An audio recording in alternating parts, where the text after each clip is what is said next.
all this points to, again, is that the microbiome in general is just such a key part of our whole body health. Millions and millions of people, probably, if they knew that they were coming into contact with it in their environment, then they would care, wouldn't they? Really low levels, much below the recommended guidelines of a pesticide, have been shown to cause things like Sam and Kit Warren Russell, who really took skincare into their own hands. Twin brothers from the UK who are taking the skincare industry by storm. Sam is a nuclear astrophysicist, and Kit is a geophysicist and author. A Notre Dame grad and his twin brother are looking to revolutionize skin health. The two launched a 2-year intensive research study. Two very smart guys who knew all about bad skin at a very early age. That woman at the end was our mum, and really she's the face which launched 1,000 questions for us.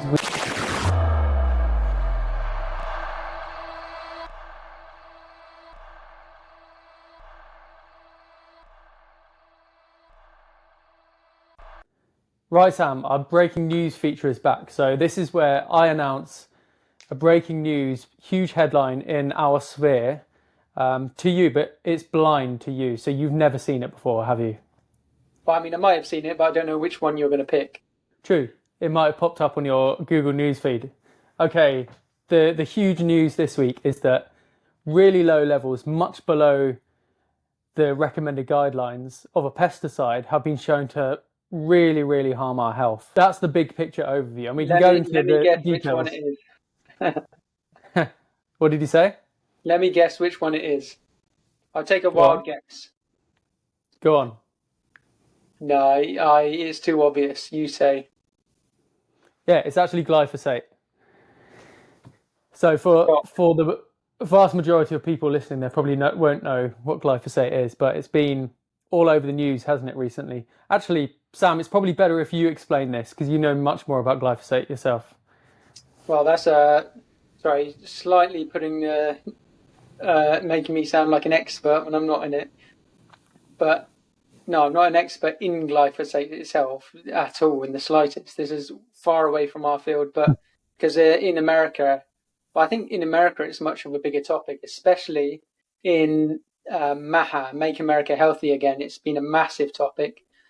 The glyphosate being used on most crops in America, say especially things like corn in the Midwest and everything.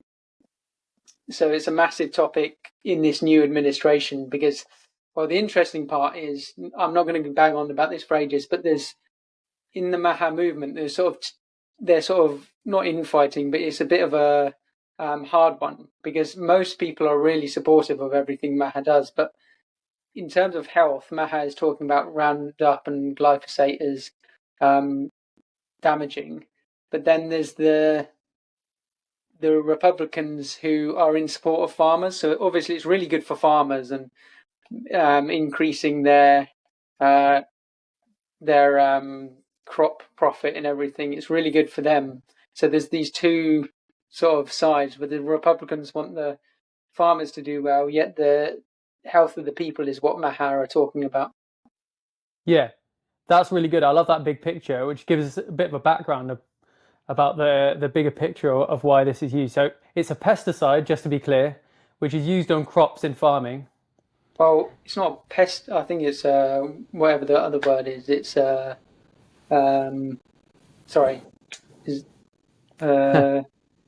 herbicide, whatever the. Sorry, I can't think of the exact word. But yeah. Okay, no worries. I can edit this. Hold on. Oh, no, we're not going to do editing. Okay. Herbicide. Oh, kills weeds, right? Okay, cool. Yeah, so it's not pest. It's not for keeping off pests. That's what I'm saying. So, okay, so it's it's just a herbicide, and it's really beneficial for farmers, basically. Yeah, I really like that backdrop. So you're saying that loads of the farmers, because I know part of this new administration in the US under Trump and Make America Healthy Again, they're big on farming, on helping farmers, aren't they? Because they felt they were demonized a little bit in the last administration. Yeah. We won't go into that. But so that's really good. So then there's this, not a rift, but there's a bit of animosity between the two groups in MAHA. One which say that actually these herbicides like glyphosate really help farmers actually increase their profits when they're running on such a small margin anyway. But then there's the other side which says actually this glyphosate and these herbicides, they cause huge health problems in many of the consumers, so we need to eradicate them from our food supply. Is that right? Exactly. Yeah. So that brings us on to your headline. So let's hit it. No, I like that. I like that backstory. That's really cool. And I've noticed that as well. So yeah, glyphosate's been in the news a huge amount over the last few years. I know it's been linked with lots of controversial health problems. And obviously the companies which make it have been in the news a lot because there's been loads of lawsuits about people suing them or they think that they've got cancer from overexposure to these chemicals, which we won't go into now again. But I think really importantly, this study is another in a long line of ones which shows that tiny amounts, much below the recommended healthy amount, if you're exposed to through your gut, actually really destroys your gut microbiome and can cause things like immune problems, can muck up your metabolic health, and can also, these health problems, they don't just persist in you, they persist in multiple generations. So they showed in this study that mice, the second generation mice, also had the same health problems as well. Well, that's amazing, amazingly interesting. Also, very scary in terms of the levels. Again, I'm not professing to be an expert in the amounts and the levels, but that's saying it's far below the get your head. Sorry, I know. Yeah, I just carry on. No, your head. Mm-hmm. Right. So it's far below the levels they say are healthy. Right. So this study is interesting to us because it actually talks about the microbiome, the gut microbiome, right? Yeah, it talks a lot about the gut microbiome, and that's the gut's effect on the whole body. Right. So it says it.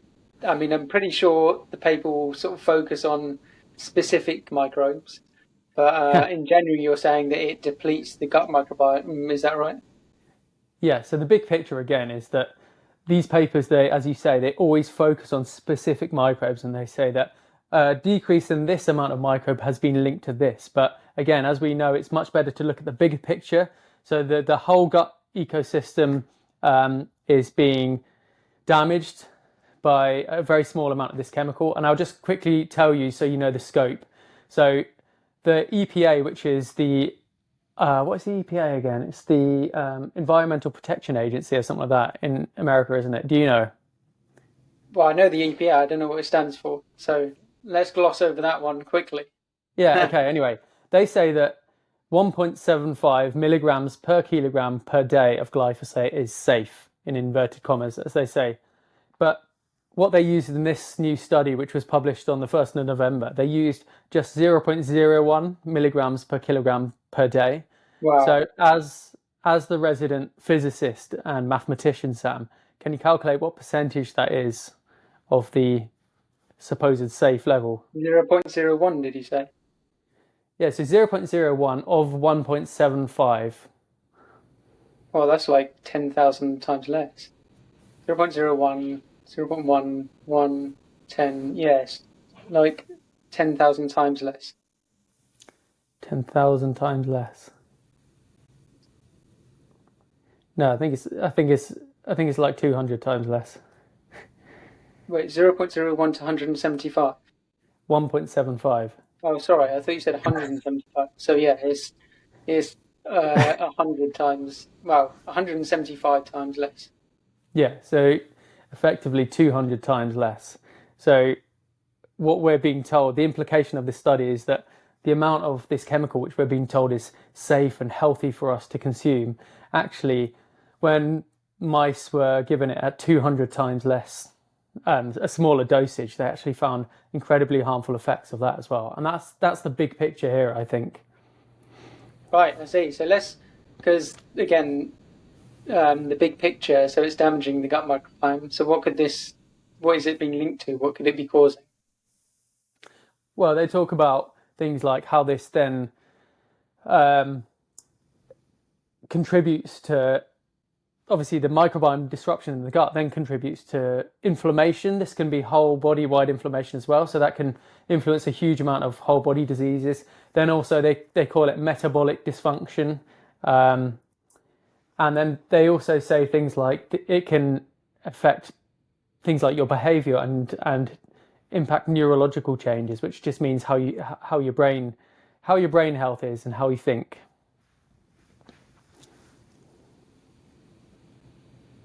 Right.